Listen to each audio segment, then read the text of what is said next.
Hey guys, Banana Luck here. Welcome back to another Watcher of Realms video. So this is going to be the last weekend that we have upcoming with the Dracula collaboration event. You can see here it's going to end on 30th of November, which is going to be reset on Monday. And we also have the very last set of banner that has popped up here. So first of all, we have Draylin and Talin. It is paired alongside still the Dr. Van Helsing banner. So, and the Lady Mina banner as well. So if you're still looking to do some PD manipulation, this is also one of the decent banners where both of these units are very usable and still meta in a lot of places. And yeah, but we're not here to talk about that today. What we want to talk about today is actually this Choice Ancient Summoning event. I think this is the first ever time we've had such a banner. So we have Lei Khan.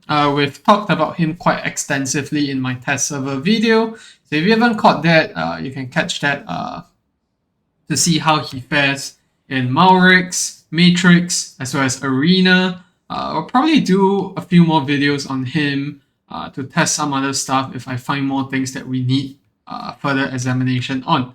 But what's big about this banner is this thing here, this line.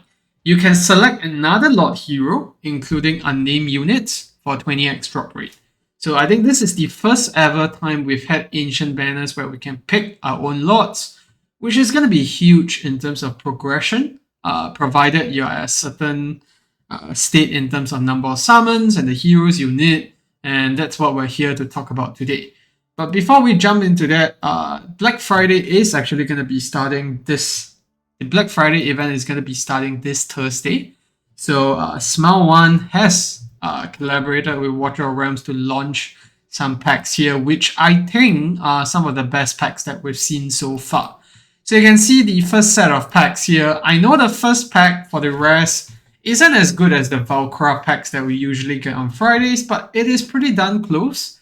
And if you're looking to still snag a copy of Lady Mina or an extra copy of Van Helsing, this is probably one of the better deals that you can go after.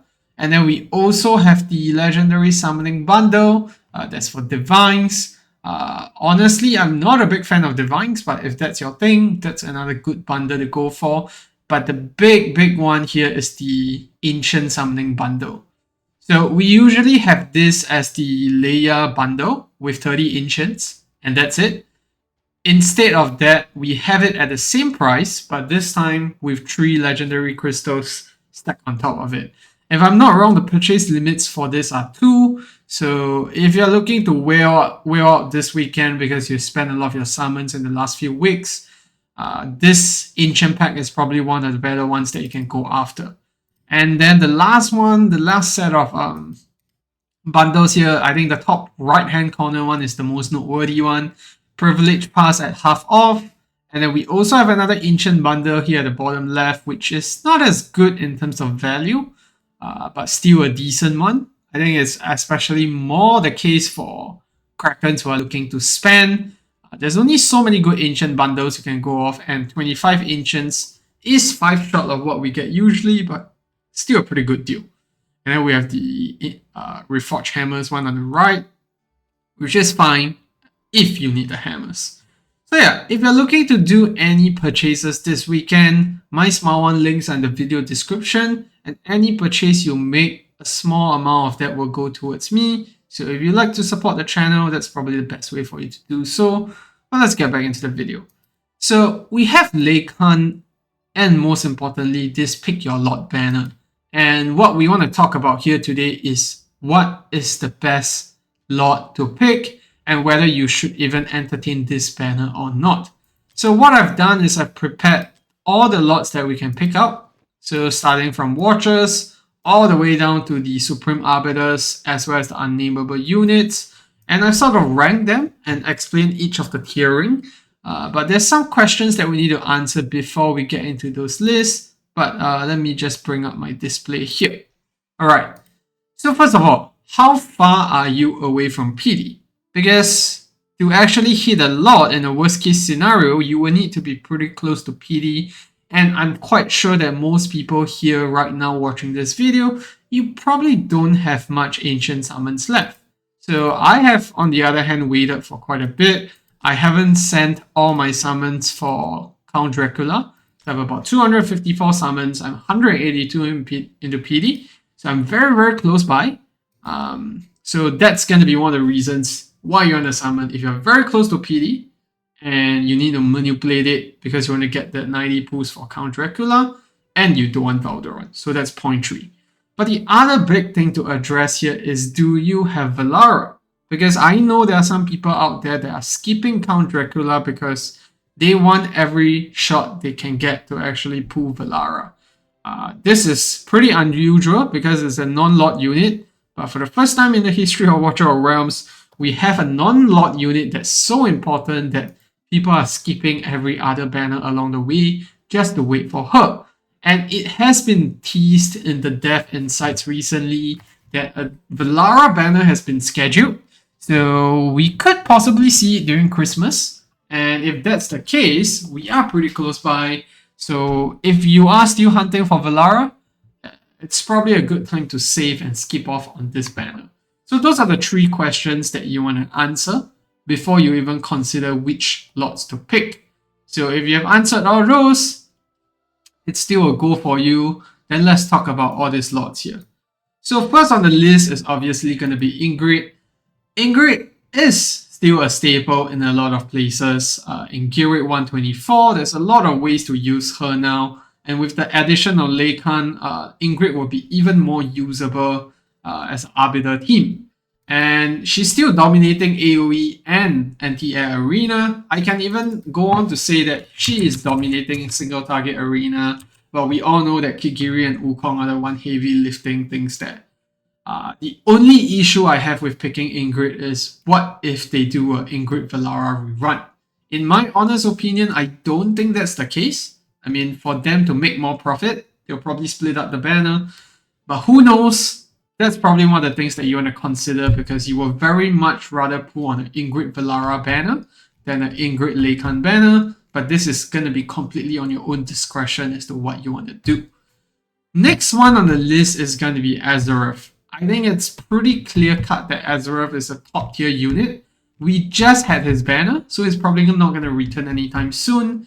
So this is the best chance to actually pick him up before you start falling behind on Matrix scores, because Azareth is dominating the Bawak phase in Matrix right now. And if you have Verlis, then all the more reason to actually go after him. And I think the main plus point of picking him is the fact that his banner just went by. So probably not getting it for the next 2 months or so. Next one on the list is going to be Nestia. So I think this one is a very niche usage. Nestia, Numera, Vaughn just come together so well as the Poison Trio. There's literally no other units that come as close in terms of synergy. And if you're missing her, that's the last piece of your puzzle, and you have all the other 2 units that I just mentioned above. It is probably good for you to go after her, especially if you want to break Abyss 60k. She's going to be the unit for that. And the next one is going to be Iova. I don't think we'll have a Iova banner for quite a while. Iova is quite niche in the sense that you need him for Guild Rate 324, you need him for anti-air arena, but most of the people that I know will be considering going for Iova, they actually want Iova for BP in GVG offense. That's the main reason why people are going after him. So that's one of the reasons that I'll pick Iova. I wouldn't pick him just to clear Guild Rate 324 in my honest opinion. I think there are other milestones to push, like Abyss 60k, which gives you Soul Stones, and Matrix, which gives you pretty decent rewards in terms of gear augmentation material. And then last but not least, we have Cyrus. Cyrus is still one of the best tanks in the game with that skeleton that he summons that gives him unyielding as long as any skeletons are alive. And he also is an amazing Matrix tank, although we already have a new meta discovered where Azareth can actually tank through the focus strikes. But Cyrus is still going to be top tier in a lot of places like Maurix, where he's a great lord as well as a great tank. And there's really not much other things that I can mention here, but I would say that going down the list, unless you have the 4 units at the top here, I wouldn't consider Cyrus. So I'll say this tier list that I have here is ranked in terms of importance. But of course, if you're looking for specific milestones like Abyss, then Nestia is going to rank a lot higher than Ingrid in this case. Now we're going to move on to the yellow zone, which is units that I won't really go after them, but if let's say they fit the usage that you have here, then it works for you.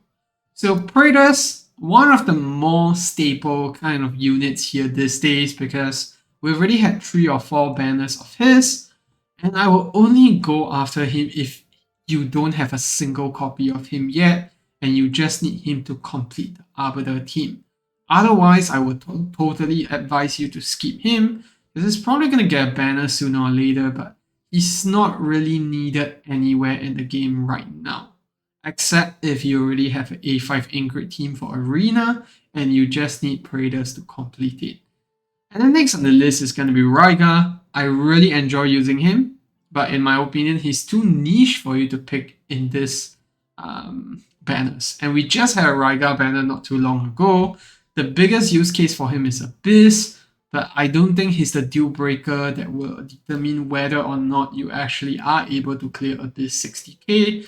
And that's just my take. And then Soul Cadence. Soul Cadence is pretty much power crept by Nestia in the sense that Nestia is a much more versatile unit compared to Soul Cadence. And Nestia is also a great lot for other parts of content where, she might be needed alongside with Vaughn and Numera. So with those things in mind, I wouldn't go after Soul Cadence because the only reason why you will ever use him is for Abyss and nothing else. And next on the list is going to be Imrad. Imrad is still one of the better, or rather the better of the 2 unnamed units, the other one being Ajax.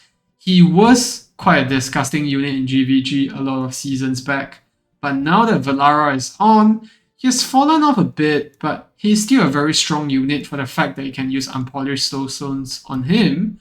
But it's not going to be a unit that I pick in terms of, this weekend's banner, because I think there are just so much better options. And then Valderon. Why are you doing this to yourself? Because it's literally on the other banner with Count Dracula, and that's the reason why you're thinking of this banner, even because you don't want to hit Valderon. But if you really, really want Valderon, and you already hit Count Dracula, which resets your banner PD, then that's going to be one of the reasons why you want to go after him on this banner because you want to pick up copies of him for whatever reason, be it single target arena or Maoric trials or whatever. Next 3. I mean, we don't really need to talk much about this.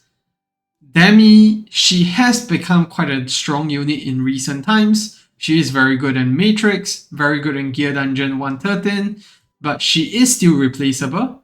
And the fact that we have Azeroth as a choice on this banner, I would say that there's no reason, absolutely no reason that you should be picking her unless you need her for your collection. Gun is the other unit. I'm not sure why anyone would want to go after him.